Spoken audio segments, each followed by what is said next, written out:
Welcome back to Tech, Tesla, and Trends. Tonight, we're going to revisit Semi. With the delivery event just a few days hence, it seems like a good idea. Let's look at some of the things we think we know, and we'll find out how close we get. So in this case, in previous videos, I've mentioned that I thought they were probably going to use the not the 18650s. That's what I think they're actually going to use for the Semi, rather than the 2170s that I mentioned in a previous video. And reason I come back to, or I'm changing that and thinking about that, was that the 18650 batteries are the most logical for the Semi due to energy density, charging rates, and just overall the math on that does seem to add up.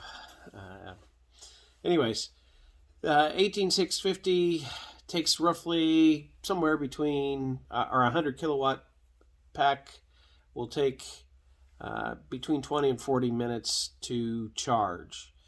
With the mega chargers, roughly, looking at the overall pack for the Semi is going to probably be 1,000. So we're guessing here. There's not a lot of specifics that we've truly been able to figure out, but looks like we're somewhere in the neighborhood of about 10 of those 100 megawatt or megawatt. Whew, boy, that'd be a massive Semi. Anyways, with 100 or 10 of those 100 kilowatt hour battery packs does of 18650s, it seems logical that those are the right size energy density for what's being discussed to hit that 500 mile range. I still have my suspicions that a fully loaded Frito-Lays trailer is going to be less than that 2,100 pounds of cargo, which leads me to suspect that Frito may be able to deliver a few more extra miles than anticipated based on what the 81,000 pound 500 mile delivery run that Tesla just completed might indicate. Looking at how this all impacts, since 2020, Tesla's been building out those mega chargers across the trucking route, and we're starting to see those locations appear, and they're being documented as they're built. So this appears to be well thought through, and the timing is coming together just as anticipated from a Tesla perspective, I would guess, based on what we're seeing materialize and the earlier rollout on Semi than what we were initially expecting being next year. In looking at how Frito-Lay is, what their goals are for this particular rollout, they're picking up 15 of these Semis, and if there was an article by Electric that talked about what the Modesto, California Lays facility is planning to replace with to essentially eliminate all diesel fueled vehicles at the site.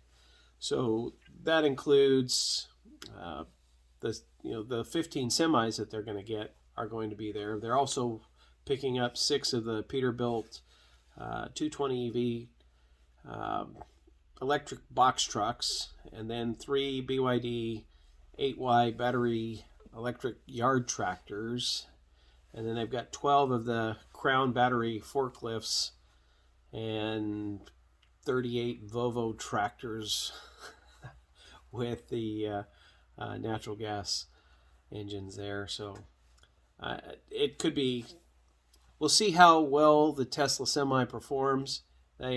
Given its expected nimbleness, they may end up it may end up filling some of those other roles well enough, like for a yard tractor, or also potentially those 38 natural gas powered ones at other Frito-Lay facilities. I think they've got 30 plus around, no, they're in 30, I think it's like 33 states, 21 or so facilities around the U.S. So, you look at this event, that's easily, I think Frito-Lay is paying about $30 million for this.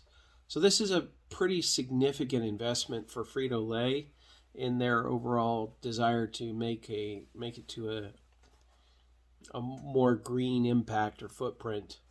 Obviously, California is a hotbed for that, and it makes a lot of sense that they would start with their Modesto, California location. So looking at overall, the future looks quite good for where Tesla will be able to roll the semi out to. And there's a very large number of semis that are potentially available, or from an order perspective, from the Pepsi